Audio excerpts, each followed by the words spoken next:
50, même s'il n'est que quatrième.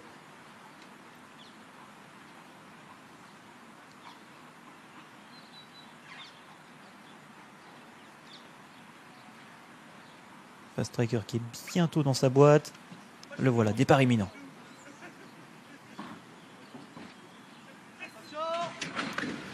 Le prix de Suresnes, c'est la troisième. Will Scarlett, le numéro 4, a été déclaré non partant. Fast Tracker, casaque rose et violet, très bien parti à l'extérieur de Saganti, casaque verte, épaulette rouge, qui vient à son côté. Dollar Index est maintenant troisième. C'est le concurrent bec qui vient à l'extérieur de Watan, le numéro 2, qui est en quatrième et dernière position.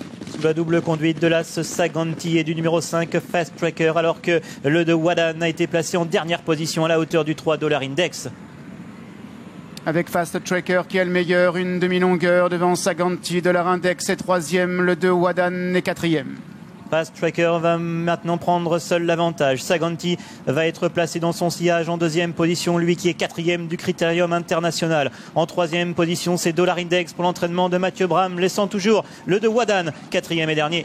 Pour passer devant les grandes écuries, Fast Tracker a le meilleur, Saganti et côté corps, Dollar Index vient en dehors, le de Wadan est quatrième. Toujours Fast Tracker aux avant-postes. Saganti est en deuxième position. Dollar Index est troisième, laissant toujours le pensionnaire de Jean-Claude Rouget, le de Wadan, en quatrième et dernière position. Ils vont passer devant le château.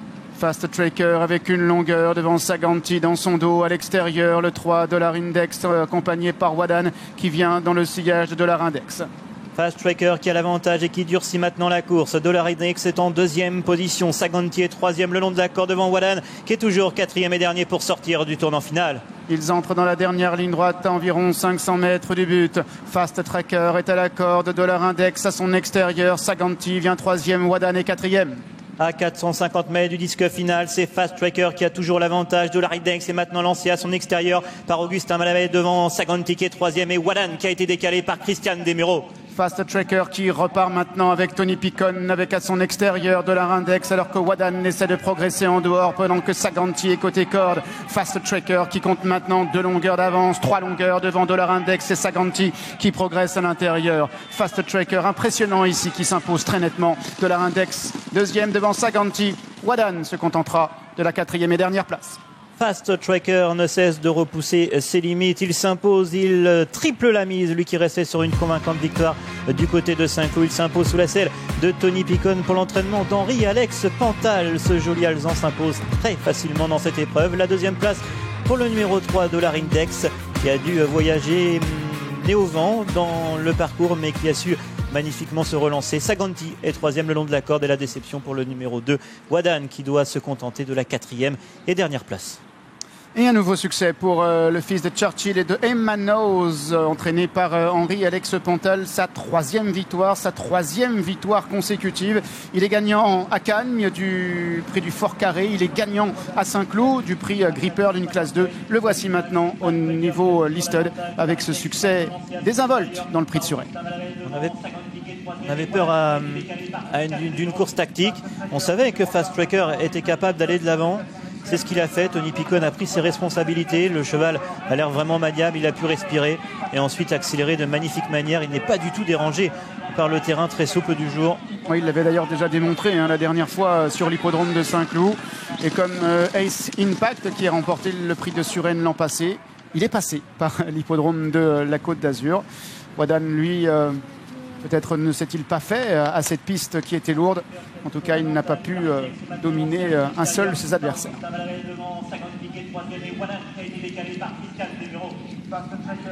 Voilà, vue de l'intérieur. Toujours très parlante avec l'accélération ici du cheval Alezan qui vient s'imposer avec beaucoup de facilité. Qui s'allonge comme le font si bien les bons choix. Henri-Alex Pantal, son entraîneur, est avec vous, Marie-France. Oui, Henri-Alex Pantal, tout le sourire, félicitations, il est une nouvelle fois impressionnant. On voulait savoir s'il était bon, mais je crois qu'il est bon tout simplement. Bon, maintenant, attendez, on court dans le terrain lourd, 2 fois aussi. Est-ce que c'est pas un avantage pour lui? On va voir ça, bien sûr, dans la revanche. En tout cas, il a pris ses responsabilités, il a l'air facile, maniable.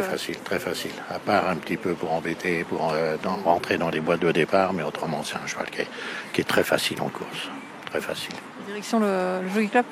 En principe, on en prend le chemin. Bravo à tout le monde. Le Jockey Club prévu le 2 juin prochain. C'est le prochain objectif, bien sûr, de Fast Tracker qui s'impose dans le prix de Suresnes. À tout à l'heure pour la 4e. Nous retrouverons la catégorie des handicaps pour la 2e épreuve du jour, le prix du musée vivant du cheval.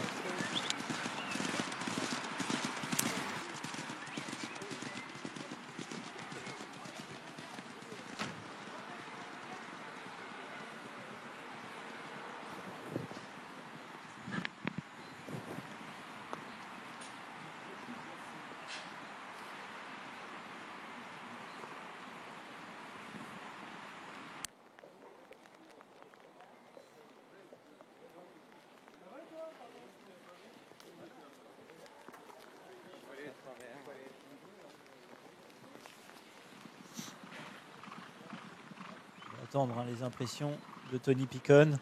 Je suppose qu'elles sont bonnes, qu'elles sont très bonnes. C'est vrai qu'il est certainement, ou s'il n'est pas avantagé, il n'est pas désavantagé, oui, par la piste. Et je comprends tout à fait, peut-être pas l'inquiétude, mais le constat qu'a fait Henri-Alex Pantal. Parfois, il y a des chevaux comme ça qui sont impressionnants lorsque les pistes sont lourdes. Et la piste était ainsi lorsqu'il a gagné ses 3 dernières courses. Et ensuite, lorsque la piste est plus rapide, ils font moins de différence. Dans ce terrain-là, il vole, il est sur un tapis volant. Dans un classique, ça peut compter, là où il y a beaucoup de partants, le fait d'être maniable. C'est vrai, derrière les boîtes, en revanche, il fait toujours quelques petites manies. C'est pratiquement le cas depuis qu'il a fait ses débuts. Et Tony Picon, justement, son jockey est avec vous. Félicitations, Tony, bravo à tout le monde. Il est impressionnant encore. Merci, oui, c'est un très bon cheval. Je suis content, j'ai eu la chance de le suivre depuis ses débuts à Cagnes-sur-Mer du matin à aujourd'hui. Et j'aime bien parce qu'à chacune de ses sorties, il progresse physiquement, mais surtout il progresse mentalement. Et aujourd'hui, ce que j'ai aimé, c'était pas le même cheval que d'habitude. Il était serein en allant au départ, il était bien, il était moins bébé que d'habitude.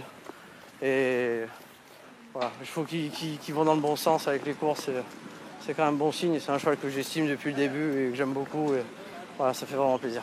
Pour vous, si la piste sèche, dans un mois, la piste sera sûrement moins souple, ça va être un problème ou pas du tout? Moi, je pense que ça ne le dérangera pas. Vous savez, ces chevaux-là, il n'y a pas grand-chose qui les dérange. C'est quand ils ont de la qualité, bon partout. Bravo. Merci. Bravo, vous deux.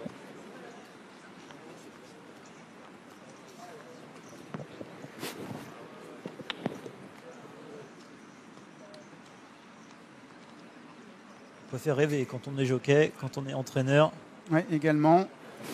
Henri-Alex Pantal qui n'a pas encore gagné le prix du Jockey Club. Il est gagnant classique. Il a remporté le prix de Diane avec Westwind notamment. Ça remonte à quelques années. Ouais, c'était avec Frankie Dettori. Il a gagné la poule d'essai des Pouliches également. Pas encore le derby français. On peut s'y annoncer avec